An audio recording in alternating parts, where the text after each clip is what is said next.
Persona 3 Reload is the remake of Persona 3 many of us have been waiting for. Having placed number 1 for a number of years in a survey about which Persona game fans would like to see remade next, we finally have confirmation from Atlus that early next year, we will be dusting off our evokers and slaying shadows all through a reimagined Tartarus in Persona 3 Reload. Although it may unfortunately not include all of the content included in the various re-releases like Persona 3 FES or Persona 3 Portable, Reload seems to be introducing a good amount of new content for veteran Persona 3 players and presents itself as an incredible way to get started in this excellent third mainline entry in the franchise. From interviews conducted with the developers to the footage we've seen from the debut trailer, let's discuss why this upcoming remake is such a big deal. Accidentally leaked mere hours before it was supposed to, Persona 3 Reload was officially unveiled at Microsoft Showcase during the Summer Game Fest earlier this month, and with it came an awesome trailer highlighting the various graphical updates going on with this remake. The graphics look great and make the game appear on par with Persona 5, an already stylish and beautiful game with an art direction that translates wonderfully to Iwatodai, the urban portside setting of this title. In an interview with Persona 3 Reload director Takuya Yamaguchi, general producer Kazuhisa Wada, and producer Ryota Nitsuma, provided by 4Gamer, we get further insight into just how much will be new to this remake of Persona 3 beyond just the graphical facelift. Striking a balance between preserving what was loved in the original release and what the team felt needed a change was the most difficult battle internally the developers had to deal with. And a question about whether some story elements were going to be changed to fit the new look of this remade Persona game, producer Ryota Nitsuma had this to say with, quote, "There are a lot of Persona fans who have been around for a long time, and of course we have to respect the experiences that they remember. However, I thought that we would attain this by not changing the worldview, story, and character elements," end quote. So, it seems like the story and its themes will be handled with great care to preserve its identity in the remake, but further into this interview, we start to see some areas in which the game is deviating from the original.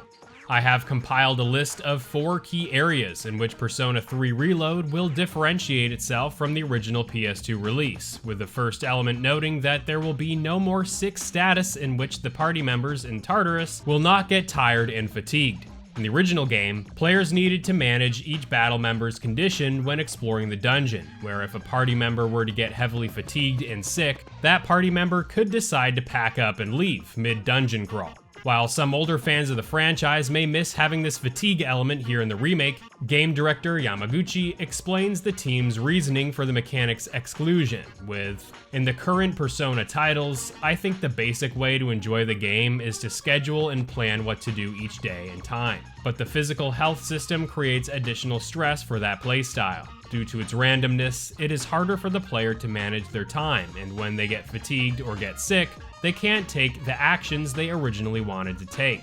Now, I think it would have been cool if players had a choice to toggle this feature on or off if they wanted that extemporaneous element that this feature provided in the original games, but I want to know from all you Persona fans out there what your thoughts are on this. Do you like this new direction, or would you like to see the fatigue system present here like in the original? One thing is for sure, and the developers have already confirmed this, but it will certainly be easier to fully complete all social links in one playthrough due to the removal of this mechanic. Speaking of social links, the social links in Persona 3 Reload are going to be the same as the original, which brings up possibly the most disappointing aspect of this remake, being the lack of the female protagonist that was playable in Persona 3 Portable. While I certainly wish that this was present here in the remake, I am still very much looking forward to this release, but I know many Persona fans are really upset not to have the female protagonist here. Because the developers want to make this game strictly a remake of the original Persona 3 release, that also confirms that the extra mode, The Answer, from Persona 3 FES, will not be here as well. In relation to the game's social links, Persona 3 Reload sticks closely to the original, in that there will be no male party member social links here in the remake,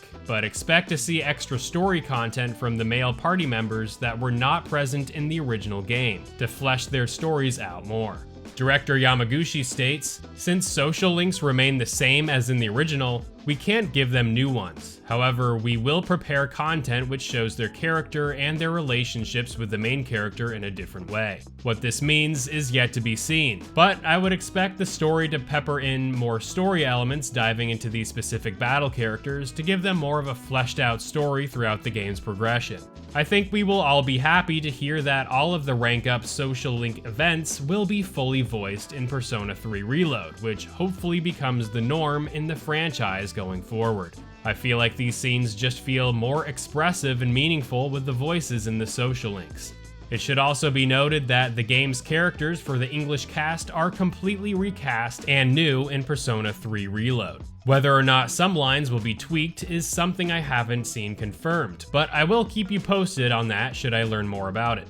Perhaps the most tedious thing about Persona 3 was the complete lack of variety in Tartarus, the game's over 250 floor randomly generated dungeon. But although all the floors still retain that random element to it, expect the floors to vary with different themes, elements, and events that take place in them that spice up dungeon traversal this time. While we do not know the extent of how different each zone of Tartarus will be from one another, Yamaguchi does mention some brief areas that spice up the dungeon crawling. At regular intervals, there's unique dialogue that can only be heard in the dungeon. Additionally, objects which can be destroyed and background movement have been added. These minor interactive elements and visual changes may seem insignificant, but they greatly make the gameplay feel more engaging and prevent it from becoming tedious. One thing we can also celebrate is the ability for the player to issue direct commands in battle to all party members. So, with the new graphics comes a complete new facelift in navigating the main character around, interacting with familiar maps, characters, and locations in a more vibrant and expressive Iwatodai like we have never seen it before. With many more months to come, we will surely learn more about this upcoming highly anticipated remake, but I just want to know from you all in the comments whether you are looking forward to this game. The good news is that this will be a worldwide release, so for those not residing in Japan and in Asia, the whole world can experience the release of this next Persona game at once.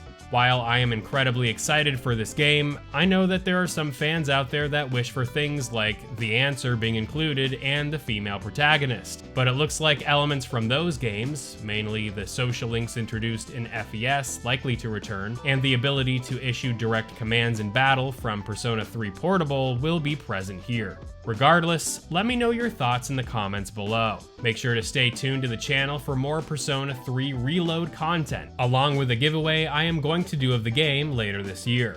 Watch this video if you are interested in Final Fantasy XVI and are curious about how Square Enix is trying to revitalize the monotonous side quests in AAA games. And I look forward to seeing you all real soon in the next video. Peace!